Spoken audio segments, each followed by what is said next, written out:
Okay. So, pwede ko ba malaman po sir kung ano po yung sektang inaaniban po ninyo? Christian born again po kami, sir. Christian Harvest Time born Missions again. yung pangalan church namin.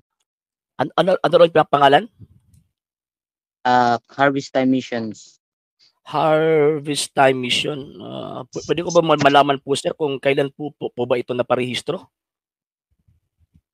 Bago lang po to, sir. Yung nung nakaraang 2015 ba yun? 2015. Sino po nagparehistro po nito, sir? Kakilala ko po galing sa USA.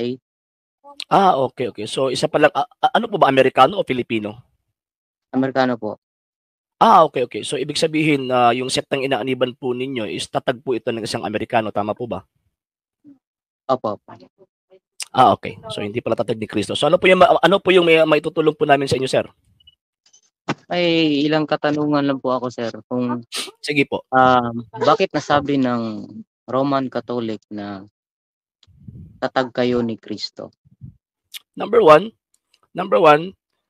kasi sabi ng Panginoong Kristo, my church and even the gates of hell shall not prevail against it. Ibig sabihin, itong iglesyang ito na itinatagpo ni Kristo hanggang ngayon existido. From the time of the foundation until now, nandyan po yung iglesyang ito. Hindi po ito nawawala. So, ayon sa kasaysayan, yung iglesyang yan na hindi nawala, yan po yung Romano Katolikong Iglesia. Kaya nga po ang kasaysayan po yung nagsasabi na ang Santa Iglesia Katolika Apostolika Romana ay iglesyang itinatag ng Panginoong Kristo. At klaro po yan na hindi po yung sektang inaaniban po nyo kasi inangkin nyo po kanina na it was only 2015 lang po at Amerikano po yung nagparehistro po niyan. So sigurado po ako na yung inaaniban po ninyo hindi po yung iglesyang itinatag ng Kristo. Next question. Ano po ang mababasa ba natin sa Biblia na itinatag ni Kristo ang simbahang Romano Katoliko? Actually, ang Kristo, why nagtatag po siya? Nung nagtatag po siya, hindi po niya binigyan po ng pangalan ang kanyang iglesia. Bakit po? Kasi alam po ng Panginoon na meron pong mga antikristong darating pagkatapos ayun. Kukunin po yung pangalan po niya, gagamitin po yung pangalan po niya para pagpeperahan po yung mga tao. St. Matthew chapter 24 verse 4 to 5 and 24. So, ibig sabihin, nang itinatag po niya yung kanyang iglesia, hindi po niya ito binigyan ng pangalan. Pero, binigyan po niya ng nature. Ano po yung nature ng iglesia pong ito?